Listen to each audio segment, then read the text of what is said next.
ለሮሜ ምዕመናን ምዕራፍ 8 ቁጥር 29 ላይ ያለ ኃይለ ቃል ነው። ትምህርታችን የሚያተኩረው ቅዱሳን በቤተ ክርስቲያን የሚከበሩበትን ምክንያት ማሳየት ነው። በትምህርታችን ላይ 3 ነጥቦችን እናያለን። የመጀመሪያው ኦርቶዶክሳዊት ተዋሕዶ ቤተ ክርስቲያን ቅዱሳንን ለምን ታከብራለች? ለምን የምናከብራቸው? ሁለተኛው ቅዱሳን ማንን የመሰሉ ናቸው? እንዴትስ የመሰሉ ናቸው የሚለው እናያለን። በሶስተኛ ደረጃ የቅዱሳን ሕይወት ለቤተ ክርስቲያን ምንድነው የሚለውን እናይና ትምህርታችንን እንቋጫለን። ዛሬ በዓሉን የምናከብርላቸው ጻድቁ አባታችንንም በእያንዳንዱ ርዕሰ ጉዳይ ውስጥ እያነሳን ታሪካቸውን እናያለን። አምላከ ቅዱሳን እግዚአብሔር ምስጢሩን ጥበቡን ይግለጽልን። እንግዲህ ኦርቶዶክሳዊት ተዋሕዶ ቤተ ክርስቲያን ቅዱሳንን በተለየ መልኩ ታከብራለች። በነገራችን ላይ ቅዱሳንን የምናከብረው ኦሪየንታል አብያተ ክርስቲያናት ብቻ ሳንሆን ካቶሊኮችም ቅዱሳንን ያከብራሉ። ልዩነት አለው እንጂ ያከብራሉ። የምስራቅ ኦርቶዶክሶችም እንደዚሁ ያከብራሉ። ልዩነት አለው እንጂ እኛ ብቻ አይደለንም ማለት ነው። ማን ብቻ አይደለንም? እኛ ብቻ አይደለንም። ለምሳሌ ወደ ካቶሊኮቹ ስንሄድ እኛ የምናከብራቸውን ቅዱሳን ጭምር እውቅና ሰጥተው ያከብራሉ። እነሱ ከሚያከብሯቸው ቅዱሳን መካከል አንዱ ጻድቁ አባታችን ተክለ ሃይማኖትን ያከብራሉ። ይገርማቸዋል። በነገራችን ላይ ኢትዮጵያዊ ጻድቅ አባታችን ተክለ ሃይማኖት በምስራቅ ኦርቶዶክስ ጭምር በግሪክ ቤተክርስቲያን ቅዱስ ተብለው ይታሰባሉ፣ ያከብራሉ ማለት ነው። ያከብራሉ። እኛ ግን የምናየው አሁን የኦርቶዶክሳዊት ወይም ደግሞ ኦሪየንታል ቸርች እህትማማች አብያተ ክርስቲያናት የህንድ፣ የሶሪያ፣ የግብፅ፣ የአርመን ኢትዮጵያ፣ አሁን ደግሞ ኤርትራ፣ እነዚህ 6ቱ አብያተ ክርስቲያናት ወጥ የሆነ ቅዱሳንን የማክበር ስነ ስርዓት አላቸው። ወጥ የሆነ አንድ አይነት ማለት ነው። ምን ያደርጋሉ ወይ ምን እናደርጋለን? አንዱ ቅዱሳንን ለማክበር መገለጫው በስማቸው ቤተ መቅደስ መሰየም ነው። ምን መሰየም ነው? በቅዱሳን ስም እነዚህ ሁሉ አብያተ ክርስቲያናት ገዳማት ሰይመዋል፣ ቤተ መቅደስ ሰይመዋል፣ ወይም ደግሞ ሰይመናል። ቤተ መቅደስ አለ። ግብፅ ብትሄዱ በጣም ብዙ ቅዱሳን፣ እንደውም የግብፅ ኦርቶዶክስ ኮፕቲክ ኦርቶዶክስ ቤተክርስቲያን ልዩ የሚያደርጋት ቅዱሳን የታወቁትን ብቻ አይደለም የሚያከብሩት።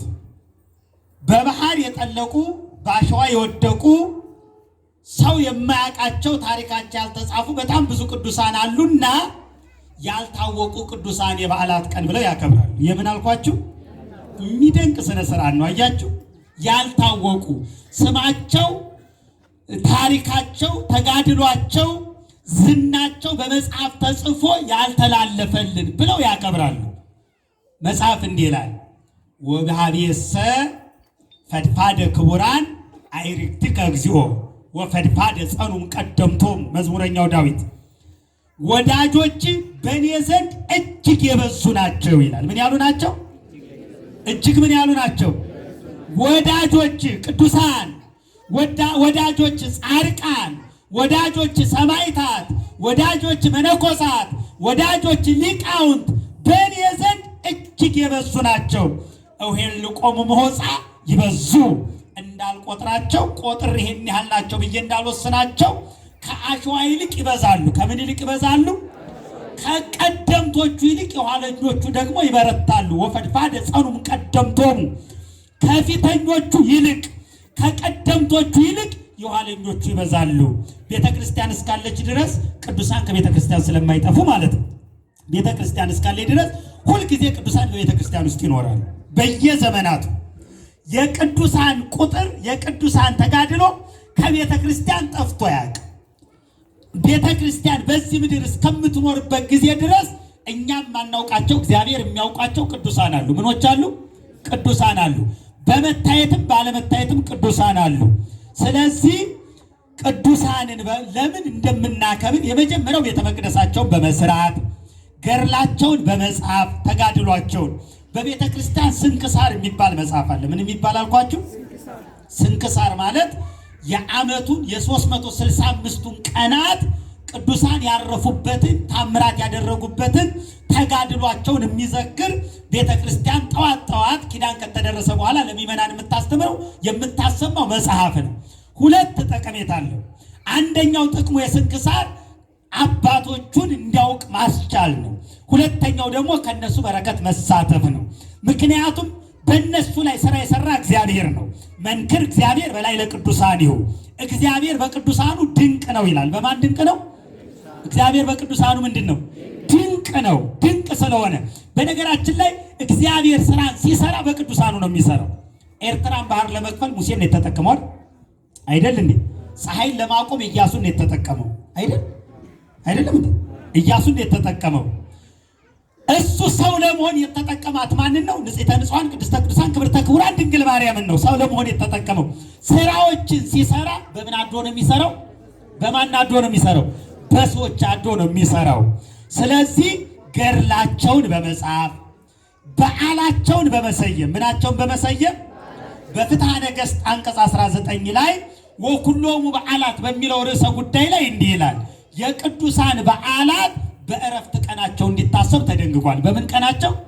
በእረፍት ቀናቸው። ዛሬ የጻድቁ አባታችን ኢትዮጵያዊ ጻድቅ መልከ ጼዴቅ በሚባል ስም በጣም ስመጥር የሆኑ ሁለት ቅዱሳን ናቸው። ሶስት ናቸው፣ ግን በጣም የሚታወቁት ሁለቱ ናቸው። አንደኛው ቅዱስ ጳውሎስ ደጋግሞ የሚያነሳው በኦሪት ዘፍጥረት ስሙ የተጠቀሰለት ኦሪት ዘፍጥረት ምዕራፍ 13 ምዕራፍ 14 ላይ ቅዱስ ጳውሎስ በዕብራውያን መልእክቱ ከክህነት ጋር አያይዞ አብዝቶ የሚጠቅሰው መልከ ጼዴቅ ካህኑ ነው። ምኑ ነው? ካህኑ ነው። አንተ ካህኑ ለዓለም በከመ ሲመቱ ለመልከ ጼዴቅ፣ አንተ እንደ መልከ ጼዴቅ ካህን ተብሎ የክርስቶስ ምሳሌ ሆኖ የተጠቀሰው መልከ ጼዴቅ ነው። የሐዲስ ኪዳንን ስርዓት የገለጠው መልከ ጼዴቅ ነው። ያሳየው በህብስተ አኮቴት በጽዋ በረከት አብርሃምን የባረከው መልከ ጼዴቅ ነው። ዱዳኔም በምትባለዋ ስፍራ እነሆ አጽም አበውን እየጠበቀ ዱዳኔም የኋላዋ ቀራንዮ ናት። አጽም አበውን እየጠበቀ የሐዲስ ኪዳኑን ሚስጥረ ቁርባን በምሳሌነት ያሳየ የክርስቶስ ምሳሌ ሆኖ የተጠቀሰ አልቦ እም ወአልቦ አብ አባትም እናትም የሉትም ተብሎ የተጠቀሰው ያ መልከ ጼዴቅ ነው። አባትና እናት የሌሉት ሆኖ አይደለም፣ ለክህነቱ ነው እናትና አባት የሉትም የተባለው። ምክንያቱም የብሉይ ኪዳን ክህነት ገንዘብ ለማደግ በሌዊ ነገድ ውስጥ ማለፍ ከአሮን ነገድ መወለድ ያስፈልጋል። እሱ ግን ነገዱ ነገደ ካብ ነው፣ ትውልዱ ኢትዮጵያዊ ነው። መልከ ጼዴቅ የሚለው ስም ራሱ የሚጠቅስልን ኢትዮጵያዊ ስሙ ነው። በነገራችን ላይ አብርሃም አምላኩን በሚፈልግበት ዘመን አምላኩን ያስተዋወቀው መልከ ጼዴቅ ነው። ማን ያስተዋወቀው? መልከ ጼዴቅ ነው ያስተዋወቀው። መልከ ጼዴቅ ደግሞ ኢትዮጵያዊ ነው። እግዚአብሔርን በማምለክ ኢትዮጵያን የሚቀድማት ሀገር የለም። አንድ ግሪካዊ ፈላስፋ እንደተናገረው ኢትዮጵያውያን እግዚአብሔርን ሳያመልኩ የነበሩበት የታሪክ ዘመን የለም ይላል። የታሪክ ዘመን ቢፈለግ እግዚአብሔርን ያላመለክንበት ዘመን የለም። እኛ በሃይማኖት አዲስ አይደለንም። ዛሬ እንደ እንግዳ ወንጌልን ወቁ ሲሉ ግን ያሳዝናል። የሚገርመው ወንጌል እንዳልተሰበከበት አድርገው ጻድቃን ቅዱሳን በሕይወታቸው በተጋድሏቸው ሀገሪቷ ላይ የሰበኩት ወንጌል እንደ ተራ ነገር ተቆጥሮ እንደ አዲስ ጌታን ተቀበል ተብሎ ጌታን ለማስተዋወቅ መሞከር ምን አይነት ሞኝነት ይሆን? ችግሩ እነሱ ጋር አይደለም፣ እኛ ጋር ነው። ሰሚዎቹ ጋር ነው። ማጋ ነው? ሰሚዎቹ ጋር ነው። አብርሃምን አምላክ ይሄ ነው ብሎ ወደፊት በመስዋዕት የሚገለጠው አብርሃም ነገሥተ ኮሎዶ ጎሞርን ድል ባደረገ ጊዜ ነው። በሞዓሌኑ ትፌን ወልደ ከወሚመ ታሬንኑ ኪያለተ ወኪያ ሰዓተ በዘመኔ ልጅን ትልካለህን ብሎ ጠየቀው እግዚአብሔርን። አኮ ዘትሬይ ኪያለተ ወኪያ ሰዓተ አላሁ ድደወል ወዳኑ ሰው እየተረክቦ ለመስከ ጼዴቅ ቀኒቱን ሰዓቲቱን አታይም፣ ነገር ግን ምሳሌውን ታያለ፣ መልከ ጼዴቅን ታገኛለህ አለው። ምኑን ታያለ? የክርስቶስ ምሳሌ። የማን ምሳሌ? አንዱ መልከ ጼዴቅ ይሄ ነው። ሁለተኛው መልከ ጼዴቅ በ14ኛው መቶ ክፍለ ዘመን የነበረ በአጼ በእደ ማርያም ዘመን የነበረው ኢትዮጵያዊ መልከ ጼዴቅ ነው። በጣም ተጋዳይ፣ የክርስቶስን መከራ በሕይወቱ የኖረ፣ ግርፋቱን እያሰበ የተገረፈ፣ ከርቤና ሐሞት መጠጣቱን እያሰበ ከርቤና ሐሞት የጠጣ፣ መውደቁን እያሰበ የሰገደ እነሆ ራሱን እየጎዳ ያንን የክርስቶስን መከራ አንድ አባት እንዲሉታል ይህንን ቅዱስ ዕለት ዓርብ ላይ ሕይወቱን ያኖረ ይሉታል። ምን ላይ? ዕለት ዓርብ ላይ ቀራንዮ ላይ የኖረ ክርስትና ቀራንዮ ላይ መኖር ነው። ሕይወቱን ሁሉ በቀራንዮ ያሳለፈ። ቀራንዮ ሲባል ቦታ አይደለም፣ መከራ ማለት ነው።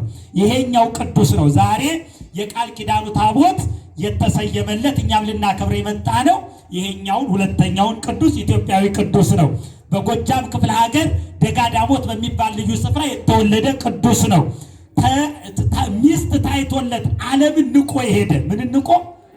ወላጆቹ ሊድሩት ስለ ድግሱ ያስባሉ። እሱ ግን የሚያስበው ስለ መንግስተ ሰማያት ነው። ይገርማል።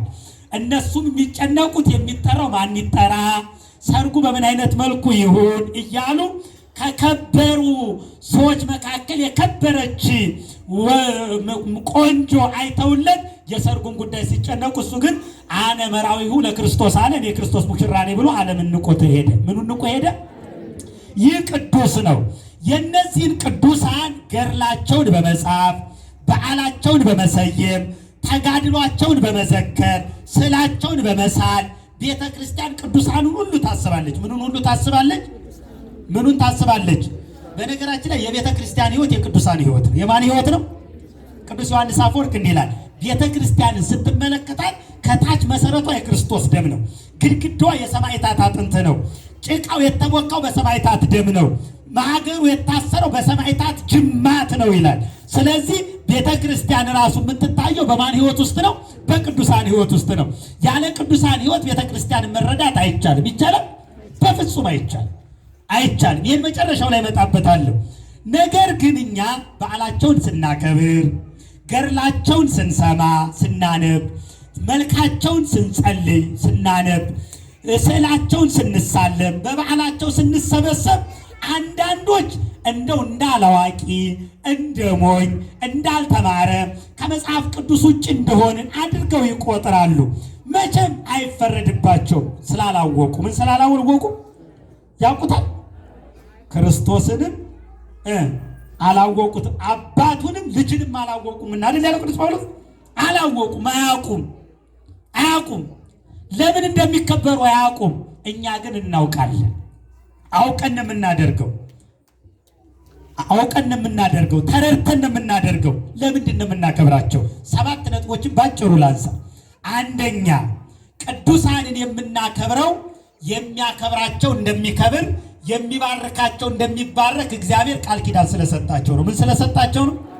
የሚያከብራቸው ምን እንደሚል እንደሚከብር፣ የሚባርካቸው ምን እንደሚል እንደሚባረክ ቃል ኪዳን ሰጥቷቸዋል። እንዲህ ይላል አባ ጊዮርጊስ ዘጋስጫ፣ ርጉመ ይኩን ዘይረግመኪ ወቡሩከ ይኩን ዘይባርከኪ ነገራተክሌ ይርሳ ልብኪ። የሚረግምሽ ርጉም ይሁን የሚባርክሽም ቡሩክ ይሁን፣ ሁለቱን ነገሮች ልብሽ አይርሳ ይላታል። ስንቱን ነገሮች? ይሄ ቃል ከመጽሐፍ ቅዱስ የተወሰደ ነው። ቅድስት መምህራችን እየጠቀሱላችሁ ነበረ። በኦሪት ዘፍጥረት ምዕራፍ 12 ላይ አብርሃምን እንዲህ አለው እግዚአብሔር፣ የሚባርኩን እባርካለሁ፣ የሚረግሙንም እረግማለሁ፣ ለበረከት ሁን አለው። ለምን ሁን? ለምን ሁን? ቅዱሳን ለምን የተሰጡን? እነሱን መባረክ ምን መባል ነው? ምን መባል ነው? እነሱንስ መርገም ምን ማለት ነው? ቅድም መምህራችን ሲጠቅሱት ነበረ። በትዕቢትና በድፍረት እንዲሁም በመናቅ በጻድቅ ላይ የስድብ ቃል የሚናገር አንደበት ድዳ ይሆናል ይላል። ምን ይሆናል? በትዕቢትና በመናቅ። አንዳንድ ጊዜማ እኮ ጆሮ ጭው ያደርጋል እኮ የሚናገሩት ንግግር፣ በቅዱሳኑ ላይ የሚናገሩት ንግግር። አንድ ነገር ልንገራችሁ። እኔ ጻድቅ መሆን አልችል ይሆናል፣ ጻድቅ የለም ማለት ግን አይቻልም። ግልጽ ነው። እኛ ደካሞች ልንሆን እንችላለን፣ ብርቶች የሉም ማለት ግን አይቻልም። የዓለም ድንቁርና እዚህ ጋር ነው ያለው።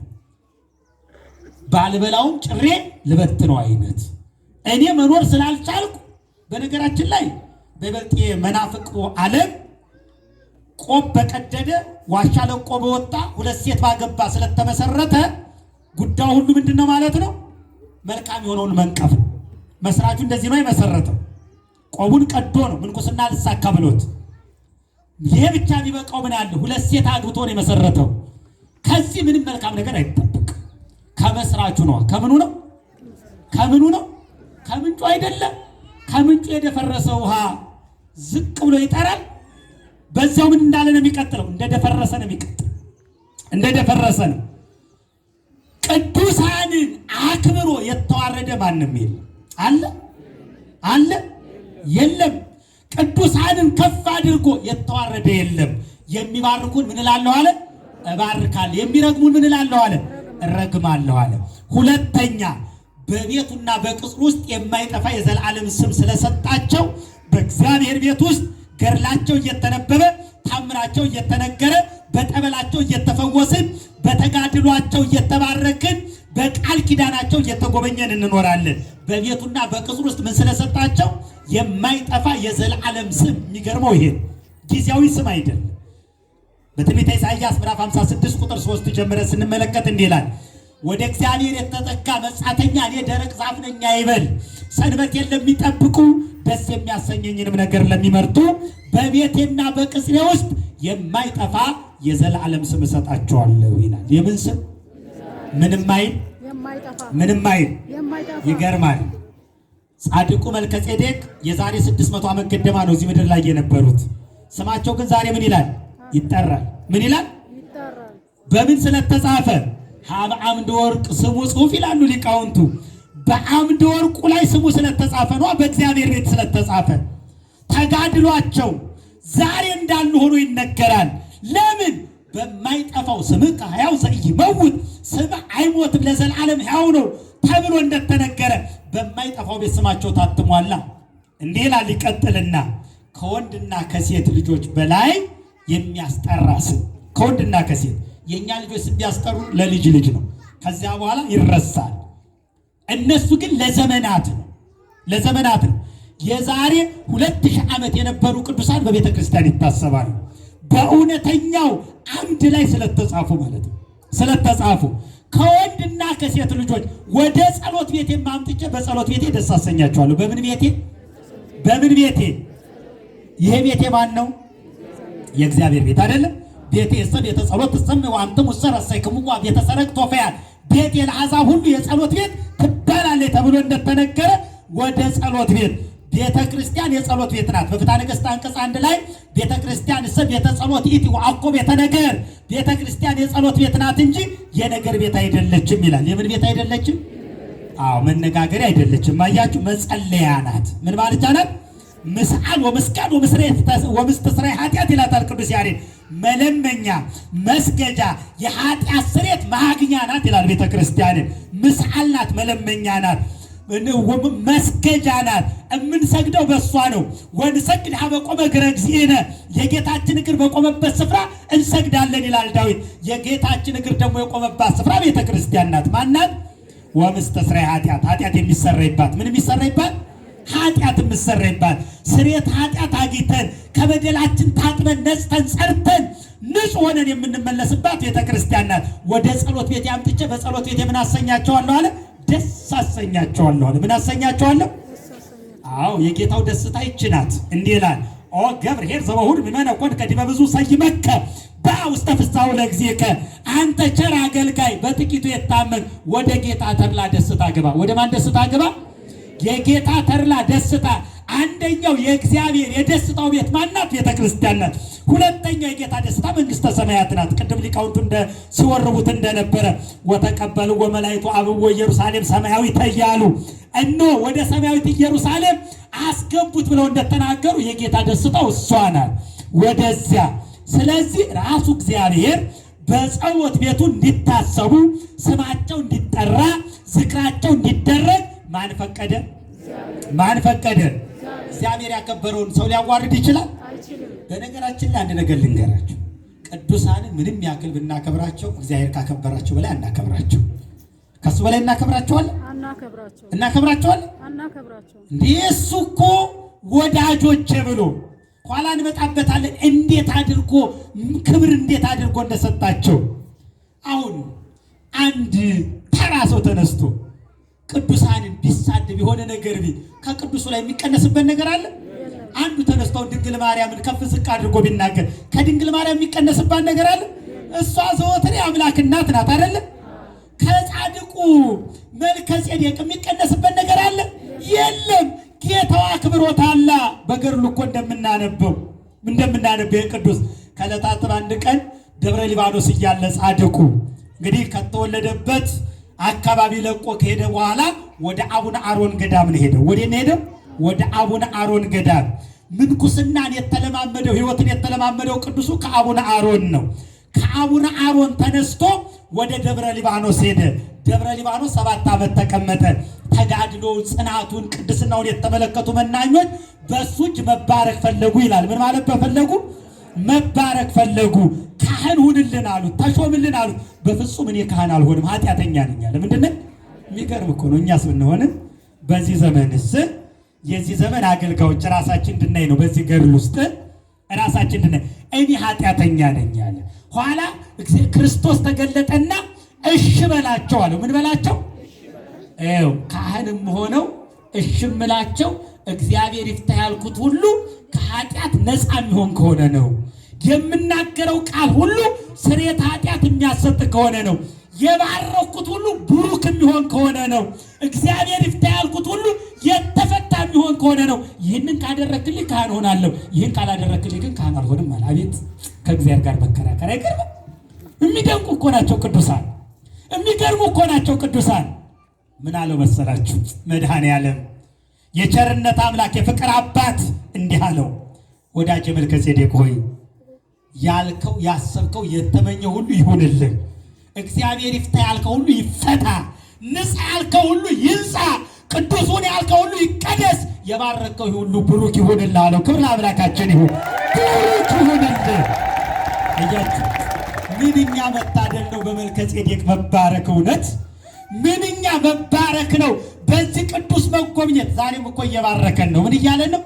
እኛ በማናየው በመንፈስ እዚህ የተሰበሰብነውን ልጆቹን ቅዱሱን ብለን የመጣነውን እኛን ዛሬ አሁን እየባረከን ነው። የባረከው ምን ይሁን ብሏል? ቡሩክ ይሁን ብሏል። የፈታው ምን ይሁን ብሏል? የተፈታ ይሁን ብሏል። እንዲነጻ ያዘዝከው ምን ይሁን ብሏል? ይንጻ ብሎታል። ነጽተን እኮ ነው የምንመለሰው፣ ቆሽሸን አንመለስም። ተባርከን እኮ ነው የምንመለሰው፣ ተረግመን አይደለም የምንመለሰው። ይመናል። አስታውሉ።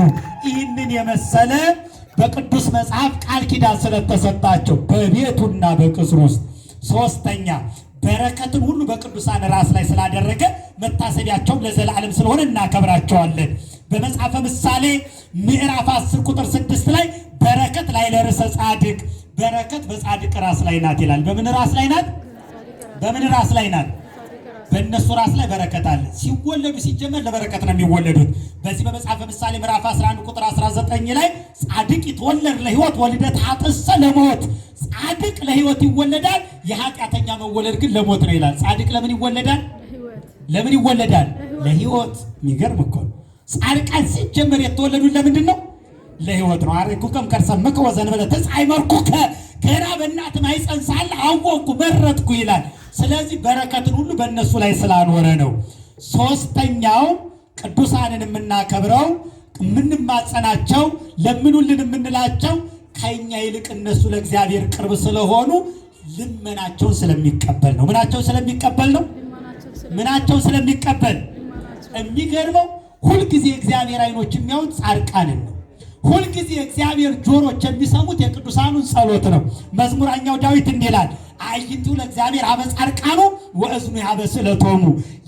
የእግዚአብሔር ዓይኖች ወደ ጻድቃን፣ ወደ ማን? ከመልከ ጼዴቅ ላይ ዓይኑን አያነሳም እግዚአብሔር። ከተክለ ሃይማኖት ላይ ዓይኑን አያነሳም እግዚአብሔር። የስስት ገንዘቦቹ ናቸው ቅዱሳን። የምን ገንዘቦቹ? የስስት ገንዘቦቹ ናቸው። በድካማቸው ያስደሰቱት ናቸው። በተጋድሏቸው ከፍ ያደረጉት ናቸው። ስለዚህ ዓይኑ ሁልጊዜ ማንን ይመለከታል? ቅዱሳኑን። ወእዝኑ ሀበ ስእለቶሙ፣ ጆሮቹም ወደ ልመናቸው። ወደ ምናቸው? ወደ ምናቸው? የሚለምኑትን ሁሉ ለመስማት ጆሮቹ ምን ያሉ ናቸው? የተከፈቱ ናቸው።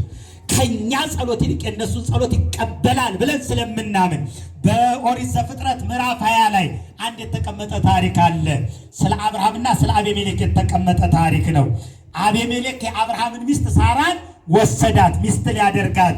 እግዚአብሔር ሌሊት በመቅሰፍት መታው። እንዲህ አለው፣ በፊቴ ኃጢአትን እንዳትሰራ ከለከልኩ። እሷ ባለባል ናት፣ እህቴ ናት ያለው ባሏ ነው፣ አንተን ፈርቶ ነው። ስለዚህ ሴቲቱን መልስ፣ እሱ ጻድቅ ነውና ስለአንተ ይጸልያል፣ እኔም የእሱን ልመና ሰማለሁ፣ ኃጢአትንም ይቅር እላለሁ አለው ይላል። የሚገርም እኮ ነው። እያናገረ ያለው እግዚአብሔር ነው። አቤሜሌክን እያናገረው ለምነኝ ይቅር እልሃለሁ አይደለም ያለው። ስለአንተ አብርሃም ይለምንልህ። ማን ይለምንልህ? በቃ ስለ እናንተ መልከጼዴቅ ይለምንላችሁ ካለ እግዚአብሔር በቃ ይለምንልህ መልከጼዴቅ። ምን ችግር ነው? ትዕቢተኞች ለምን እንደምንሆን እንደው አንዳንዱ እኮ እንዲህ ይላል፣ ልጸልይላችሁ ይላል። እሱ አይደል እኔ ግርም የሚለኝ ምን አይነት ድንቁርና እዚያ ቤት እንዳለ። ድንግል ማርያም ትጸልይልኛለች ስትል እንደ ተሳሳክ ይቆጠራል አይደል? ተሳሳክ። እኔ ልጸልይልህ ሲል እሱ ትክክል ነው አይደል? እኔ ምን ልበልልህ? እዚህ ምንድን ነው የሚጸልይልንስ? ውዳሴ ማርያም አያውቅ፣ ዳዊት አይደግም፣ መስጠቁም የለም፣ ሊጦኑም የለም፣ ትምህርተ ቋቱም የለም፣ ፍትሐ ነገሥቱም የለም፣ ጸሎተ ንስሐውም የለም፣ ዘይነግሱም የለም። ምን ይሆን የሚጸልዩልን? ሚመና በደንብ አስተውሉ። ሰይጣን ምን ያክል ትውልዱን እየተጫወተበት እንደሆነ፣ ምን ያክል ትውልዱ እንደተቀማ፣ ከእውነት ምን ያክል እንደራቀ፣ ሰይጣን ምን ያክል እንደተረከበው አስተውሉ በደንብ። አብርሃም ስለ አንተ ይለምንልህ። ስለማን ይለምንልህ? ይህንን የተረዱ እስራኤላውያን በትንቢተ ኤርምያስ ምዕራፍ 42 ላይ እንደምናነበው እግዚአብሔርን አስቀየሙና እግዚአብሔር የምህረት ፊቱን አዞረና የመዓት ፊቱን ወደ እነሱ መለሰው። በዚህን ጊዜ ወደ ኤርምያስ ሄዱና እንዲህ አሉት፣ የእግዚአብሔር ሰው ኤርምያስ ሆይ በድለናል፣ አጥፍተናል፣ የእግዚአብሔርም ቁጣ በእኛ ላይ ተዘርግታለች። አሁን ሂድ ወደ አምላክ ለምንልን። ምን በልልን? የሚገርም እኮ ነው። ምን በልልን? ለምንልን። እግዚአብሔር የሚልህን ሁሉ እናደርጋለን፣ ቃልህንም እንሰማለን አሉት ይላል። ኤርምያስም ስለ እስራኤል ለመነ። ስለማን ለመነ? እነሱ መለመን አይችሉም ነበር? ይችሉ ነበር አይደል? እንደ ሰውኛ ግን ከነሱ ልመና ይልቅ እግዚአብሔር ቶሎ የሚሰማ የማንን ልመና ነው? የኤርምያስን ልመና። የማንን ልመና? ይሄንን ስለተረዱ ኤርምያስን መልእክተኛ አድርገው ላኩ። እግዚአብሔር ኤርምያስን ልመና ሰማ። እንዴት ይቅር እንደሚላቸው ለኤርምያስ ነገረው። ኤርምያስ መጣና ለሕዝቡ ያንን መልእክት አደረሰ። እግዚአብሔር በምህረቱ ሕዝቡን ጎበኘ። ምእመናን እኛ እንዲለምኑልን ከተሰጠን ለምኑልን ማለት ነው። ከኛ የሚጠበቀው ምን በሉልን ነው? ሰአሉ ለነ ጻድቃን ክቡራን፣ የከበራችሁ ጻድቃን ለምኑልን ነው። የእነሱን ልመና ሲቀበል ስላየን ነው። ምን ሲል ስላየን ነው? ሲቀበል ስላየን ነው። አራተኛ ቅዱሳንን የምናከብርበት ሌላው መሰረታዊ ጉዳይ እነሆ በእነሱ ያደረሱ ስለሆነ እነሱን መቀበል እሱን መቀበል ስለሆነ ነው። በእነሱ ያደረ ማን ነው? ማን ያደረው? እኔ በእናንተ አድሬባችሁ እኖራለሁ አይደል ያለው። እነሱ ሲመጡ ይዘው የሚመጡት የእግዚአብሔርን ጸጋ ነው። ማኅደረ መንፈስ ቅዱስ ሆነው ነው ወደኛ የሚመጡት ቅዱሳን። ቅድም ሲጠቀስ ነበር የሉቃስ ወንጌል ምዕራፍ 10 ቁጥር 16 ላይ ዘተወክፈ ከያክሙ ተወክፈ ከያየ ወዘጸላ ከያክሙ ከያየ ጸላ ወዘገደፈ ከያክሙ ከያየ ገደፈ። እናንተን የተቀበለ እኔን ተቀበለ፣ እናንተን የጠላ እኔን ጠላ፣ እናንተን የተወ እኔን ተወ ይላል። በነገራችን ላይ ቅዱሳንን መጥላት፣ ቅዱሳንን ማሳደድ ያደረባቸውን መጥላት ነው። የሐዋርያት ሥራ ምዕራፍ 9 ላይ ጳውሎስ ከመሆኑ በፊት ሳኦል እያለ አሳዳጅ በነበረበት ዘመን ሊያሳድድ ሲሄድ ድንገት ደማስቆ ላይ መብረቅና ነጎድጓድ አስደነገጠው። ደንግጦ ወደቀ። ሳኦል ሳኦል ወለምን ትሰድደኒ፣ ሳኦል ለምን ታሳድደኛለህ አለው። የማሳድድህ አንተ ማን አለው። እኔ ናዝሬቱ ኢየሱስ ነኝ አለ። ክርስቶስ እኮ ዓለምን አድኖ ካረገ እኮ 8 ዓመት ሆኖታል። ስንት ዓመት? 8 ዓመት ሆኖታል። በ42 ዓመተ ምህረት ይሄ ጥያቄ ተነሳ። ይገርማችኋል። ለምን ታሳድደኛለህ የሚል። የሚያሳድደው ግን ማንን ነበረ? የእግዚአብሔርን ቤተ ክርስቲያን ግን ሐዋርያቱን፣ ጻድቃኑን፣ ቅዱሳኑን ነበር የሚያሳድደው። ስለዚህ ምእመናን እነሱን መቀበል ማንን መቀበል ነው ማለት ነው? ክርስቶስን መቀበል ነው።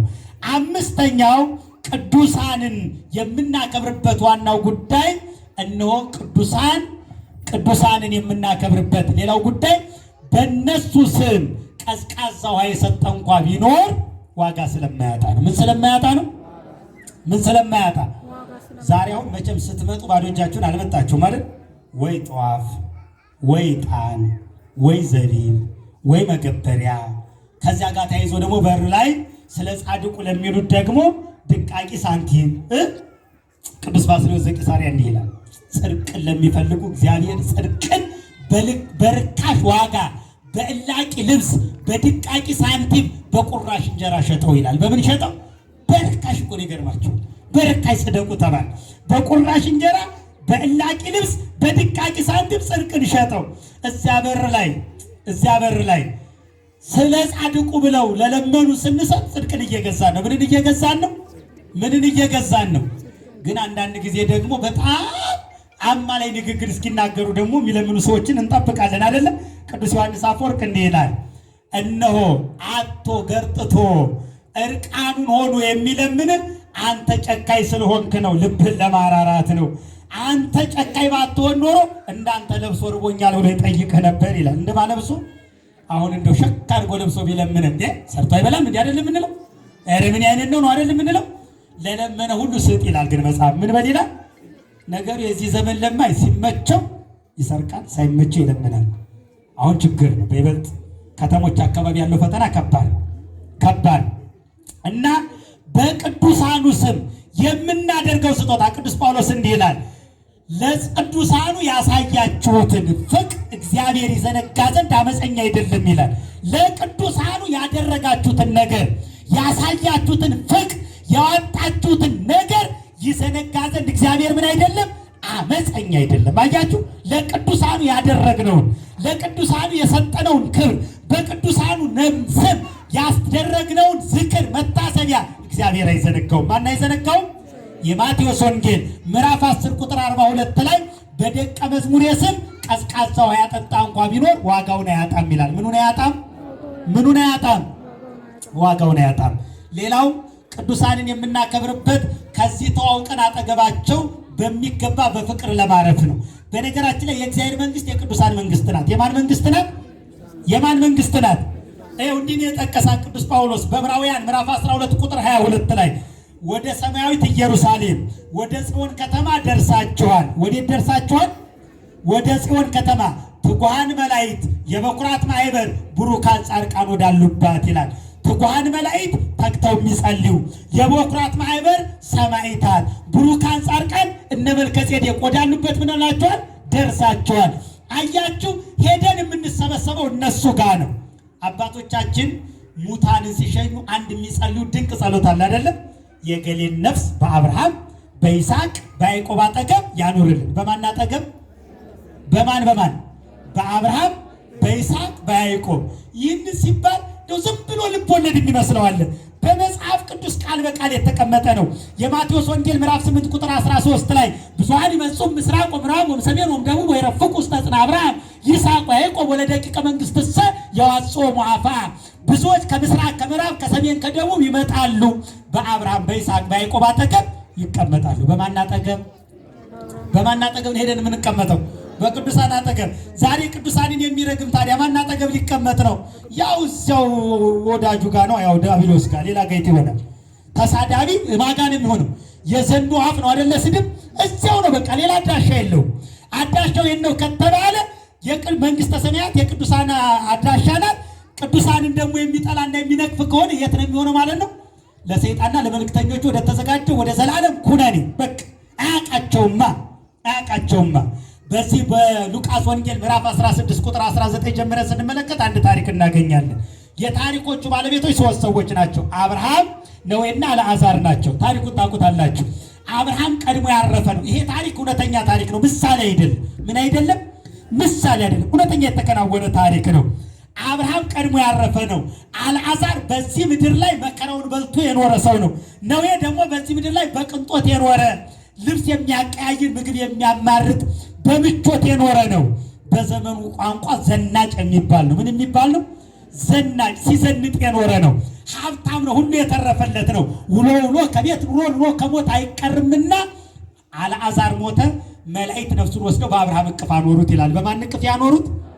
የእኛ ነፍስ ማን እቅፍ ጋር ነው የምትሄደው? አብርሃም እቅፍ ጋር። ለምን? አብርሃም እናውቀዋለና። አታውቁትም እንዴ? ቅዱሳን አታውቋቸውም እንዴ? አውቀናል አይደል? ዛሬ ነው ይህ ወዳጅነት የምናፈረው። ምንነት የምናፈረው? ወዳጅነት አፍርተን ነው የምንሄደው። ነዌ ሞተ ተቀበረ ይላል። ቀና ብሎ ሲመለከት ያ ደጅ ወርቆ የነበረው ምስኪን እጆቹ እንደ ፋና እያበሩ በክብር በባለሟልነት ከአብርሃም ጋር አለ። አብርሃምን ለመነው፣ አልዓዛርን ላክልኝ፣ የሚቃጠለው ጉሮሮዬን ውሃ ጠብ አድርጎ ያርስልኝ አለው። ሲመልስለት ምን ብል ጥሩ ነው አብርሃም፣ በእኛና በእናንተ መካከል ትልቅ ገደል፣ አያችሁ፣ በቅዱሳንና ቅዱሳን ባልሆኑት መካከል ምን አለ? ትልቅ ገደል አለ። እናንተ ወደ እኛ መምጣት አትችሉም፣ እኛም ወደ እናንተ አንመጣም አለ። አዎ ቅዱሳኑ እንዴት ወደ መከራ ቦታ ይሄዳሉ? አይሄዱም። ጻድቃን እንዴት ወደ ቅዱሳን ማረፊያ ይሄዳሉ? አይሄዱም። በፍጹም እንዲህ አላ። በእኛና በእናንተ መካከል ምን አለ? ትልቅ ገደል አለ። ምን አይነት ገደል አለ? እኛ ወደ እናንተ ምን አንልም? አንመጣም። እናንተም ወደ እኛ ምን አትሉም? አትመጡም። አያችሁ፣ ልዩነት አለ ማለት ነው። ማረፊያችን የት ነው? እነ አብርሃም እነ ይስሐቅ ቅዱሳን አጠገብ ነው። አምላከ ቅዱሳን አይደል እሱ ራሱ አይደል እንዴ? የቅዱሳን አምላክ አይደለም ምንለው? እኔ የሕያዋን አምላክ ነኝ እንጂ የሙታን አምላክ አይደለሁም ይላል። ስለዚህ ቅዱሳንን የምናከብርባቸው ዋና ዋና ነጥቦች እነዚህ ናቸው። ቅዱሳን ማንን የመሰሉ ናቸው? ወደ ርዕሳችን እንድንመጣ ከጊዜያችን አንፃር ቅዱሳን ክርስቶስን የመሰሉ ናቸው። ማንን የመሰሉ ናቸው? ልጁ የተባለው ማን ነው? ክርስቶስ ነው። የአብ ልጅ። የማ ልጅ? የማ ልጅ? አቡየ ፈንወኒ ወአነ ተፈኖኩ፣ አባቴ ላከኝ እኔም ተላኩ ያለው። እኔ ምን አልኩ? ተላኩ። በልጁ የሚያምን የዘላለም ሕይወት አለው ተብሎ የተነገረለት ልጁ ኢየሱስ ክርስቶስ ነው። ቅዱሳን የልጁን መልክ መስለዋል። የማንም መልክ መስለዋል? የማንም መልክ። ብዙ ጊዜ መልክ ሲባል እኛ የምናውቀው አፍንጫ፣ አይን ምናምን ነው አይደል? መልክ እንደዚህ ነው አይደል እኛ የምንረዳው። መንፈሳዊ ትርጓሜው ግን ይሄ የመልክ መለያ አይደለም። በነገራችን ላይ አፍንጫው ደፍጠጥ ያለ መልከ ጥፉ ነው፣ አፍንጫው ሰንደሮት የሆነ መልከ መልካም ነው የሚለውን መለያና መለኪያው አጣ ነው እኛ እንጂ እግዚአብሔር አይደለም። ማን አይደለም? ሁሉም ቆንጆ ነው። ይገርማቸዋል። ጥቁሩም ቆንጆ ነው፣ ቀዩም ቆንጆ ነው፣ ሁሉም ቆንጆ፣ ሁሉም ውብ ነው። እግዚአብሔር ሁሉም ምን አድርጎ ነው የሰራው? ውብ አድርጎ ነው የሰራው። እኛን እገሌ ቆንጆ ነው፣ እገሌ ቆንጆ አይደለም፣ እገሊት ቆንጆ ናት፣ እገሊት ቆንጆ አይደለችም ብለን ከራስ ፀጉር ጀምረን መላጣውን መላጣ ፀጉሩ እንትን ያለውን ደግሞ ሌላ ብለን ጥርሱን ያለውን ሌላ ስም የሰጠነው እኛ ነን እንጂ እግዚአብሔር አይደለም። ሁሉም ውበት ነው። ሁሉ ምንድን ነው? ሁሉ ምንድን ነው? መላጣነትም ውበት ነው፣ ፀጉራምነትም ውበት ነው፣ ጥቁርነትም ውበት ነው፣ ቀይነትም ውበት ነው። አፍንጫ ደፍጣጣነትም ውበት ነው፣ አፍንጫ ሰንደሮነትም ውበት፣ በቃ ውበት። እግዚአብሔር ሁሉ ምን አድርጎ ሰራ? ውብ አድርጎ ሰርቷል። ያ መስፈርት የማን ነው ማለት ነው? የሰው ነው ማለት ነው። የማን ነው? የማ መስፈርት ነው? መልክ የሚባለው ይሄ አይደለም። በነገራችን ላይ መልክ የሚባለው የውስጥ ንጽህና ነው። የምን ንጽህና ነው? አሁን የልጁን መልክ ልጁ ኢየሱስ ክርስቶስ መልኩ ምንድን ነው? 7-6 ነጥቦችን ባጭሩ ላንሳ። የመጀመሪያው ኢየሱስ ክርስቶስ አምላክ ነው። ኢየሱስ ክርስቶስ ምንድን ነው? ተናገሩ እንጂ የላችሁም እንዴ? እንዴት አደራችሁ? የቁርስ ሰዓት አለፈ። ኧረ በማርያም ራባችሁ? ኧረ እንዳይረባችሁ ማርያም፣ ገና እኮ ነው ሰዓቱ አይደል? አዎ ጥሩ አይደለም። አሁን ይገርማችኋል፣ ከትንሣኤ ጀምሮ በጣም በብል አብዝተን ተዳክመናል። አንድ ገጣሚ ምን አለ መሰላችሁ? ጾም ጸሎቱም ቀረ፣ ስግደቱም ተረሳ፣ እኛ መሞት ጀመር እናንተ ስትነሳ አለ። ልክ ክርስቶስ ሲነሳ እኛ ምን ማለት እንጀምራለን? ወደ ከብት ተራ፣ ወደ ስጋ ተራ አይደለም መሞት እንጀምራለን። ምእመናን መሞት አትጀምሩ እሺ። ሲነሳ ክርስቶስ አብሮ መነሳትን ለሆድ መገዛት ጥሩ አይደለም እሺ። ፍዝዝ ስላላችሁ ነው። ክርስቶስ የባህሪ አምላክ ነው። የምን አምላክ ነው? የባህሪ ማለት አምላክነትን ከሌላ ያልተቀበለ ፈጥሮ የሚገዛ አምላክነት የራሱ ገንዘብ የሆነ ነው። የክርስቶስ መልኩ አምላክነት ነው። ምንነት ነው? አምላክነት ነው። ምንነት ነው? አምላክነት ነው። ቅዱሳንም አማልክት ዘበጸጋ ይባላሉ። ምን ይባላሉ? ምን ይባላሉ? አማልክት ዘበጸጋ በሉሲ። የጸጋ አማልክት ማለት አምላክነትን ተሰጥቷቸው ማለት ነው። ምን ተብሏቸው? ተሰጥቷቸው አምላክ ተብለዋል በመጽሐፍ ቅዱስ። ኦሪት ዘጸአት ምዕራፍ 7 ቁጥር 1 ላይ ረሰይኩከ አምላኮ ለፈርዖን፣ አንተን ለፈርዖን አምላክ አድርጌሃለሁ ይላል። ምን አድርጌሃለሁ? ምን አድርጌሃለሁ? ሙሴውን በፈርዖን ላይ ምንድን ነው? የባህሪ አምላክ አምላክነቱን። መቼስ እሱ ስስታም አይደለም። ይገርማቸዋል። እኛንን እንጂ ንፉጎች፣ እሱ ንፉግ አይደለም። ነገሩ እውነት ነው። እኛ እኮ ብንነፍቅም ብንሰጥ ስለሚያልቅብን ነው። እሱ እኮ የማይነፍቀው ቢሰጥ ስለማያልቅበት ነው። አያልቅበትም። ቢሰጥ አምላክነቱን በጸጋ ቢሰጥ የእሱ የባህሪ አምላክነቱ አይቀነስም። ሊቃውንት ምን ይላሉ? የእግዚአብሔርን ጸጋ ሲገልጹ ከአንድ ሻማ ላይ ብዙ ሻማ ቢለኮስ የሻማው ብርሃን እንደማይቀነስ ሁሉ እንደዚህ ሆኖ አይደል? ለምሳሌ አንድ ሻማ ነው የሚይዝ፣ እዚህ ያላችሁት ሁሉ ብትለኩሱ እኔ ጋር ያለች ያው ናት አይደለም? ትቀንሳለች። እናንተ ስለወሰዳችሁ ትቀንሳለች። የእግዚአብሔርም ጸጋ እንደዚህ ነው። አያችሁ፣ አይቀነስበትም። ስለማይቀነስበት ነው የማይጎልበት ባለጸጋ ነው። አማልክት ነን ቢሉ የእሱ አምላክነት አይቀነስም። አማልክት ዘበጸጋ አደረጋቸው። ዮሐንስ ወንጌል ምዕራፍ 10 ቁጥር 34 ላይ አንሰ እኔ አማልክት አንትሙ ወደቂቀ ልዑል ኩልክሙ፣ እኔ አልኩ ሁላችሁ አማልክት ናችሁ። ሁላችሁ ምንድናችሁ? ምንድናችሁ? የባህሪ አምላክ ማን ነው? ክርስቶስ። ቅዱሳን ምን ተባሉ? የጸጋ አማልክት። እነ መልከ ጼዴቅ አማልክት ዘበጸጋ ናቸው፣ የጸጋ አማልክት። እኔ አልኩ አለ፣ ተናጋሪው ራሱ ነው። ሁላችሁ አማልክት ናችሁ አለ። ምንድናችሁ? አማልክት ናችሁ፣ የልዑል ልጆችም ናችሁ አለ። የማን ልጆች ናችሁ? የማን ልጆች ናችሁ? የልዑል ልጆች። ሲገለጥ ራሱ ከማጋ እንደሚገለጥ መዝሙረኛው ዳዊት በመዝሙር 81 ላይ እግዚአብሔር ቆመ ውስተ ማኅበረ አማልክት፣ እግዚአብሔር በአማልክት ማህበር መካከል ተገለጠ ይላል። ምን አለ? በአማልክት። አማልክት ያላቸው አሁን ማን ነው? ጻድቃን፣ ነቢያት፣ ቅዱሳን፣ ሰማዕታት፣ መላእክት፣ እነዚህ ሁሉ ምን ተብለዋል? አማልክት ተብለዋል። ሁለተኛ እሱ የዓለም ብርሃን ነው። የምን ብርሃን ነው? የምን ብርሃን ነው?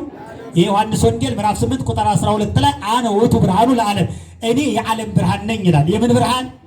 የዓለም ብርሃን ማን ነው? በደንብ ተናገር። የዓለም ብርሃን ማን ነው? እግዚአብሔር አይደል? እግዚአብሔር ኢየሱስ ክርስቶስ። ኢየሱስ ክርስቶስ እግዚአብሔር እኮ ነው አይደል እንዴ?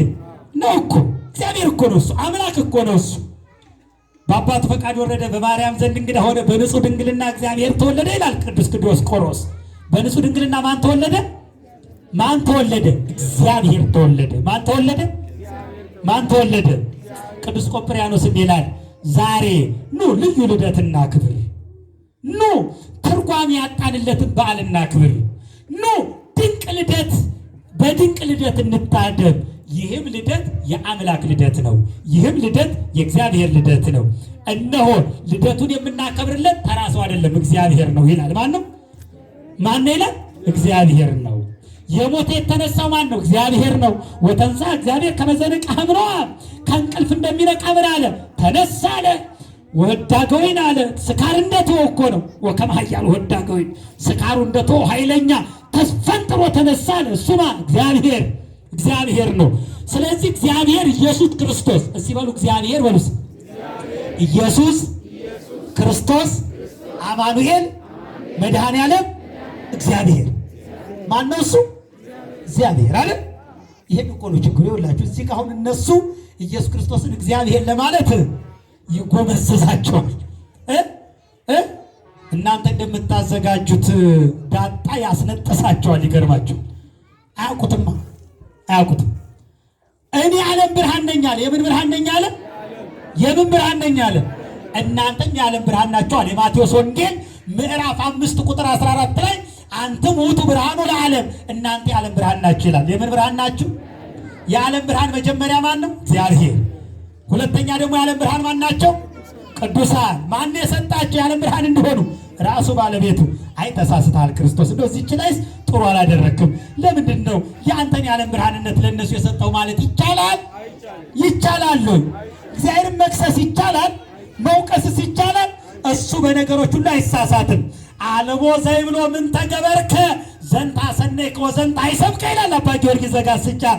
እነሆ እንዲህ ብሎ የሚናገረው የለም፣ አንዱን መልካም አንዱን ክፉ አደረክ ብሎ የሚናገረው ማንም የለም ነው። አያችሁ፣ ዘንታ አይሰብከ ወዘንታ ሰነይከ። ለምን ይህንን በጎ ያደረከው፣ ለምን ይህንን መጥፎ ያደረከው ብሎ እግዚአብሔር መናገር ይቻላል? ይቻላል እንዴ? አይቻልም። ቅዱሳንን የዓለም ብርሃን አደረጋቸው። ሶስተኛ እሱ የዓለም ጨው ነው። የምን ጨው ነው? ዓለም የጣፈጠበት ጨው ኢየሱስ ክርስቶስ ነው። አባ ጊዮርጊስ ዘጋስጫ እንዲህ ይላል፣ ፄው ዘአጣሞ ለልሱ ውእቱ ኢየሱስ ክርስቶስ፣ አልጫውን ዓለም ያጣፈጠ ጨው ኢየሱስ ክርስቶስ ነው ይላል። ቅዱሳንም የዓለም ጨው ተብለዋል። የማቴዎስ ወንጌል ምዕራፍ 5 ቁጥር 15 ላይ አንተም ውእቱ ፄው ለምድር፣ እናንተ የምድር ጨው ናችሁ ይላል። የምን ጨው ናችሁ? የምን ጨው ናችሁ? መሰሉ አልመሰሉ? የልጁ መልክ መሰሉ አልመሰሉ? እሱ ብርሃን ነው፣ እነሱም ብርሃን ተባሉ። እሱ ጨው ነው፣ እነሱም ጨው ተባሉ። አራተኛ እሱ ምንም የሚሳነው ነገር የለም። ምንም የሚለው ነገር የለም። ለእግዚአብሔር የሚሳነው ነገር አለ? በኦሪት ዘፍጥረት ምዕራፍ 18 ቁጥር 14 ላይ እስመ አልቦ ነገር ዘይሳነው ለእግዚአብሔር፣ ምንም ለእግዚአብሔር የሚሳነው ነገር የለም ይላል። ምንም የሚለው ነገር የለም። ምንም የሚለው ነገር የለም። የሚሳነው ነገር የለም። ቅዱሳንም ምንም የሚሳናቸው ነገር የለም። ይገርማችኋል፣ የማቴዎስ ወንጌል ምዕራፍ 17 ቁጥር 21 ላይ የሰናፍጭ ቅንጣት እምነት ቢኖራችሁ ተራራው ከዚህ ተነቅለ ሂድ ብትሉት ይሆንላችኋል። ወአልቦ ዘይሳነክሙ የሚሳናችሁ ነገር የለም ይላል። ምንም የሚላችሁ ነገር የለም። ምንም የሚላችሁ ነገር የለም። በቃ ምንም የሚሳናቸው ነገር የለም። ባህር መክፈል፣ ሙት ማስነሳት፣ ጎባጣ ማቅናት፣ ዕውር ማብራት፣ ፀሐይ ማቆም፣ ተራራ መናድ፣ ዛፍ ነቅሎ ማምጣት በመጥራት ብቻ የማይችሉት ነገር የለም። ይህንን ጸጋ የሰጣቸው ማን ነው?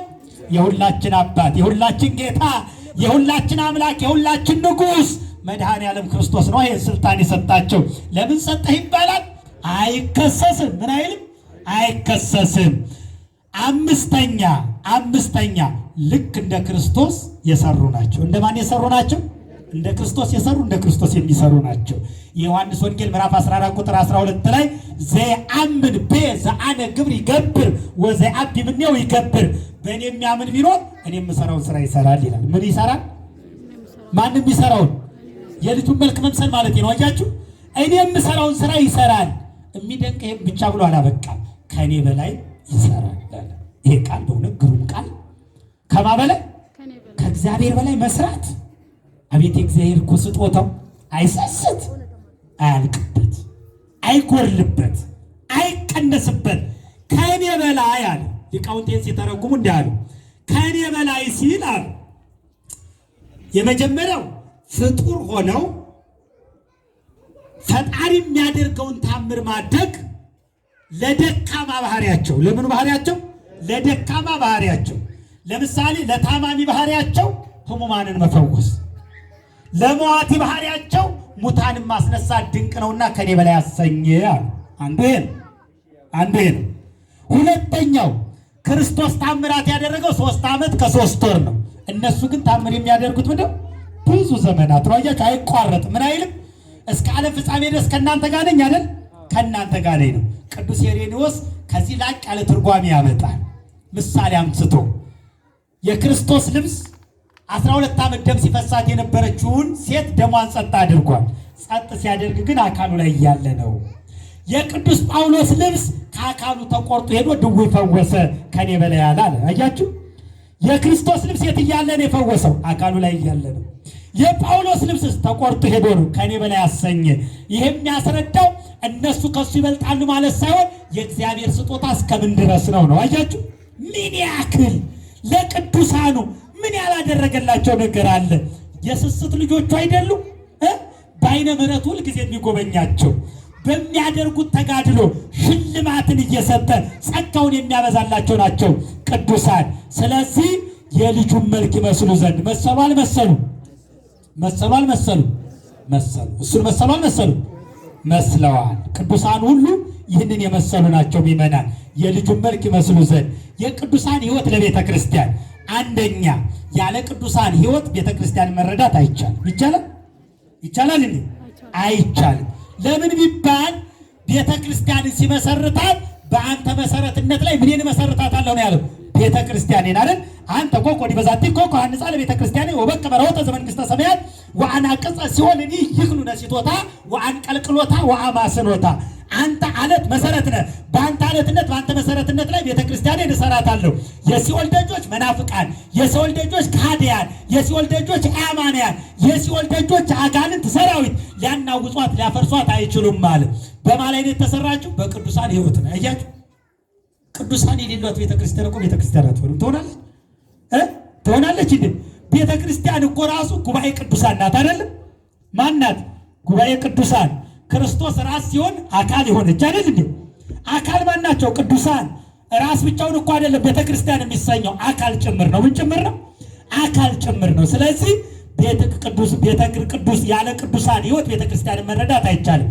ሁለተኛው የሚገርመው መጽሐፍ ቅዱስን በትክክል መረዳት የሚቻለው በቅዱሳን ሕይወት ውስጥ ነው። በቅዱሳን ሕይወት ውስጥ ነው። ለምሳሌ የማቴዎስ ወንጌል ምዕራፍ 19 ላይ እንዲህ የሚል ቃል ተቀምጧል። ከኔ ይልቅ ሚስቱን፣ ባሏን፣ ወንድ ልጁን፣ ሴት ልጁን የሚሆን ለእኔ ሊሆን አይገባም ተብሎ ተቀምጧል። ልክ የመልከጼዴቅ ሕይወትን ተመልከቱ። ሚስቴ አላለም፣ ባሌ ምንድነው አባቴ አላለም፣ እናቴ አላለም። እናቱንም አባቱንም ተወና ወዴት ሄደ ማለት ነው? ወዴት ሄደ ማለት ነው? በቃ ወደ እግዚአብሔር ቤት አይደለም። መንገዱን ምራኛል። አያችሁ፣ ሁሉን ትቶ መከተል። ሁሉን ምን ማለት?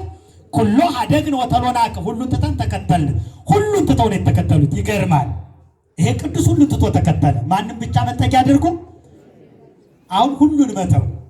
አባ አርሳኒዎስ የሚባለው ቅዱስ በ27 ሀገር ላይ የጦር ጀነራል ነበር። የምን ጀነራል? ሮም 27 ሀገራትን በምታስተዳድርበት ዘመን የ27 ሀገራት የጦር ጀነራል ንጉሰ ነገስቱ ለአባ አርሳኒ ተገዝቶ ይኖራል እንጂ አባ አርሳኒ ለንጉሰ ነገስቱ አይገዛም። ይገርማቸዋል። በዚህ ልክ ስመጥር ነበረ። አንድ ቀንም ግን ደስተኛ አልነበርኩም ይላል። በዚህ ህይወቴ ደስተኛ መሆንበትን ፈጣሪ እንዲያሳየኝ እነሆ ለመንኩት አለ። ደስተኛ መሆን ትፈልጋለህን? ከከበቡ ሰዎች ውጣና ብቻህን ኑር አለኝ ይላል። ምንህን ኑር አለኝ። ከዛ ወጥቼ ብቻዬን መኖር ጀመርኩ። ለካስ ህይወት ያነበር አለ። ሁሉን ትቶ መከተል ማለት አይደለም? ይህ አይደለ እንዴ? እንዲህ ይላል፣ አንተ ሁሉን ትተው ሁሉ ያንተ ይሆናል አለ አባ አርሳኒዎስ። አንተ ለእግዚአብሔር ክብር ብለህ ዓለምን ስትተው ዓለም በሙሉ ለአንተ ተገዥ ትሆናለች አለ። ምን ትሆናለች? ተገዥ ትሆናለች አለ። ትገዛታለህ አለ። ቅዱሳን በቅዱሳን ህይወት ውስጥ መጽሐፍ ቅዱስ ይተረጎማል። ለምሳሌ በሰማዕታት ህይወት ውስጥ ስጋችሁን የሚገሉትን አትፍሩ፣ ነፍሳችሁ መግደል አይቻላቸውም ተብሎ ተጽፏል። ይህ የሚተረጎመው በእነ ቅዱስ ጊዮርጊስ ህይወት ውስጥ ነው። በማን ህይወት ውስጥ ነው? በእነ ቅዱስ ጊዮርጊስ ህይወት ውስጥ ስጋቸው በመንኮራኩር ሲፈጭ፣ በእሳት ሲቃጠል፣ በላይዳ ሲዘራ ያላዩት መከራ የለም። ነፍሳችንን ግን መግደል አይቻላትም ብለው ጸኑ። አያችሁ፣ መጽሐፍ ቅዱስ የሚተረጎመው በማን ህይወት ውስጥ ነው? በቅዱሳን ህይወት ውስጥ ነው። በነገራችን ላይ ቅዱስናን ራሱ ገንዘብ ለማድረግ ቅዱሳንን ማወቅ በጣም ያስፈልጋል። እነሱን እንድናይ ታዘናል። በትንቢተ ኢሳይያስ ምዕራፍ 52 ቁጥር 1 ላይ እንዲህ ይላል፣ ነጽሩ ሀበ አብርሃም አቡክሙ ሀበ ሳራ እምክሙ፣ ወደ አባታችሁ ወደ አብርሃም ወደ እናታችሁ ወደ ሳራ ተመልከቱ። እኛ ራሳችን ማንን እንድናይ ነው የታዘዝነው? ቅዱሳንን እንድናይ ነው። ማንን እንድናይ ነው? ቅዱሳንን እንድናይ ነው። የዕብራውያን ምዕራፍ 13 ቁጥር 7 ላይ ተዘከሩ መኳንንቲክሙ ዘነገሩክሙ ቃለ እግዚአብሔር፣ የእግዚአብሔር ቃል የነገሯችሁን ዋኖቻችሁን አስቧቸው፣ መልካም ስራቸውን እየተመለከታችሁ በእምነት ምሰሏቸው ይላል። ለመምሰል ቅዱሳኑን ማወቅ ያስፈልጋል። ማንን ማወቅ ያስፈልጋል? አሁን መልከጼዴቅን ለመምሰል የመልከጼዴቅን ታሪክ ማወቅ ያስፈልጋል። መልከጼዴቅ እነሆ ሊያገባ በተቃረበበት ጊዜ ምን አለን ያልኳችሁ? ታባቱ ተቤተሰቡ ተለይቶ ወጣ። ከዛ በኋላ የክርስቶስን መከራ እያሰበ ኖረ። በተጋድሎ ራሱን አነጸ። ክህነትን ተቀብሎ በክህነት አገለገለ። አርባ ቀን ሳይበላ ሳይጠጣ ይጾም ነበረ። ስንት ቀን? 40 ቀን። የሚገርም እኮ ነው። እኛ 40 ደቂቃ ምናምን ለዚያውም ፀሐይ እስኪወጣ ጾሙ ላይ ስንት ክርክር አለ አይደለም? ስንት ጉዳይ አለ። 40 ቀን ነው የሚጾም። ስንት ቀን? 40 ቀን። ክርስቶስ በሕይወቱ በጣም እስኪገለጥ ድረስ መከራውን እያሰበ እነሆ ራሱን በስግደት ሲወርቅ ሲነሳ ናላው እስኪፈስ ድረስ ይላል። ምኑ እስኪፈስ ድረስ? ናላው እስኪፈስ ድረስ የክርስቶስን መከራ እያሰበ ኖረ። በመጨረሻ ክርስቶስ ምን አለው? የማረፊያው ሰዓት ሲደርስ፣ የመጨረሻው ጊዜ ሲደርስ፣ የሚገርመው ሚስጥረ ቁርባንን ያስተማረው ራሱ ክርስቶስ ነው። እንዴት ቀድሶ ማቁረብ እንዳለበት ክርስቶስ ሰራኤ ካህን ሆኖ እሱን ተራዳኤ ካህን አድርጎ ይቀድሳል። ክርስቶስ እንዲህ ነው ስጋው ደግሞ ማቀበል ያለብህ ብሎ እነሆ ቀድሶ ያቆርበዋል። በዚህ ሁሉ ህይወት ውስጥ ከኖረ በኋላ በመጨረሻ ማረፊያው ሰዓት ሲደርስ እንዲህ አለው፣ ወዳጄ መልከጼዴቅ ሆይ በምድር ላይ መቀበል ያለብን ሁሉ መከራ ተቀብልሃል። ስለ እኔ አልደከምክም፣ አልሰለችህም። እነሆ መከራ መስቀሌን አስበሃል። ዕለተ ዓርብን እያሰብክ ሐሞትን ጠጥተሃል። ዕለተ ዓርብን እያሰብክ ተገርፈሃል። ዕለተ ዓርብን እያሰብክ ጎንህን ወቅተሃል። ዕለተ ዓርብን እያሰብክ በጥቅሉ ቀራንዮ ላይ ኖረሃል። አሁን ስለደከምከው ድካም፣ በዚህ ዓለም ስለወጣው መውጣት፣ ስለወረድከው መውረድ ዋጋን እሰጥሃለሁ። ስምህን የጠራውን መታሰቢያን ያደረገውን ዝክርህን ያዘከረውን ሁሉ እምርልሃለሁ። ይልቁንም የከበረው አጽም ባረፈበት ቦታ የሚቀበረውን ሰው ነፍሱ ብቻ አይደለም አጽሙም እንኳን ምስጥ አይበላውም አይፈርስም አለው። ምን አይልም? አላያችሁ? መልከጼዴቅ ሚዳ መልከጼዴቅ ምዕራፈ ቅዱሳን አላያችሁ? የተቀበሩ አጽሞች ምን አይበላቸው? ምስጥ ምን አይላቸው? አይበላቸው። ይሄ አንዱ ለቃል ኪዳኑ ማስረጃ ነው። ይገርመኛል አንዳንድ ጊዜ ቃል ኪዳንን የሚጠራጠሩ ሰዎች ቆም ብለው እንዲያስቡ እስከ 10 ትውልድ እስከ 20 ትውልድ እስከ 50 ትውልድ እምርልሃል የሚለውን ቃል ኪዳን በጣም የሚጠራጠሩ ሰዎች አሉ። እግዚአብሔር መማር ከፈለገ ይምራል። በቃ በአንድም በሌላም እንድንማር ነው የሚፈልገው እግዚአብሔር። መጽደቃችንን ነው የሚመኘው እግዚአብሔር። እዩት፣ ተመልከቱት። የመልከጼዴቅ ቃል ኪዳን ስምን የጠራው መታሰቢያን ያደረገውን እምርልሃለሁ ብቻ አይደለም። በመካነ መቃብር ያረፈው እዚህ አይደለ ቅዱሱ? በመካነ መቃብር የተቀበረው አጽሙ አይፈርስም። ምኑ አይፈርስም? ምኑ አይፈርስም? ሚዳሂዱና ይሁ አጽሙ ሳይፈርስ ታያላችሁ። እኔ ሁለት ቃል ኪዳኖች ደንቆኛል። አንዱ የተክለ ሃይማኖት ቃል ኪዳን ነው። ይገርማችኋል። የጻድቁ የተክለ ሃይማኖት ቃል ኪዳን ገርላቸው እንዲህ ይላል። ደብረ ሊባኖስን የረገጠውን እምርልሃለሁ፣ ከሸመኖዝ እስከ ጉሮዝ የተቀበረውን ሁሉ እምርልሃለሁ ይላል። ምን እልልሃለሁ? ምን እልልሃለሁ? ይሄንን ይልና ዝቅ ብሎ ምን ይላል መሰላችሁ? አይደለም ሰውህን ምድሪቷን ጾሞን አላሳድራትም ይላል። ምድሪቷን ደብረ ሊባኖስ ስትሄዱ 365 ቀን ሰው ይቀበራል። ምን ይቀበራል? ምድሪቷ ምኗን አታድም፣ ጾሟን አታድም። ቃል ኪዳኑን ሆነ አልሆነም? ሆኗል አልሆነም? ሆኗል። በቃ አያችሁ፣ አማናዊ ቃል ኪዳን ነው። ይሄ ለማሳያ ያነሳሁት ነው። በጣም ብዙ ቅዱሳን የተሰጣቸው ቃል ኪዳን በአይን የሚታይ ነው። በምን የሚታይ ነው? በምን የሚታይ ነው? በአይን የሚታይ ነው። አጽሙ እንኳን አይፈርስም አለው። አጽማቸው ሳይፈርስ ዛሬ እዚያ የተቀበሩ ሰዎች ይኖራሉ። የልጁን መልክ ይመስሉ ዘንድ አስቀድሞ ወሰነ። ከጻድቁ አባታችን ረድኤት በረከት ይክፈለን። የሰማነውን በልቡናችን ያሳድርልን። ቀሪ ጊዜያችንን ይባርክልን። ከቅዱሳን አንድነት ይደምረን። ጻድቁ አባታችን ከፊት ይምሯችሁ፣ ከኋላ ይከተሏችሁ፣ በቀኝ በግራ ሆነው ይጠብቋችሁ፣ ከመጣው መሰፍት ይሰውሯችሁ። እየሰማነው እያየነው ካለነው ክፉ ነገር ሁሉ ይታደጓችሁ። ወስብሐት ለእግዚአብሔር።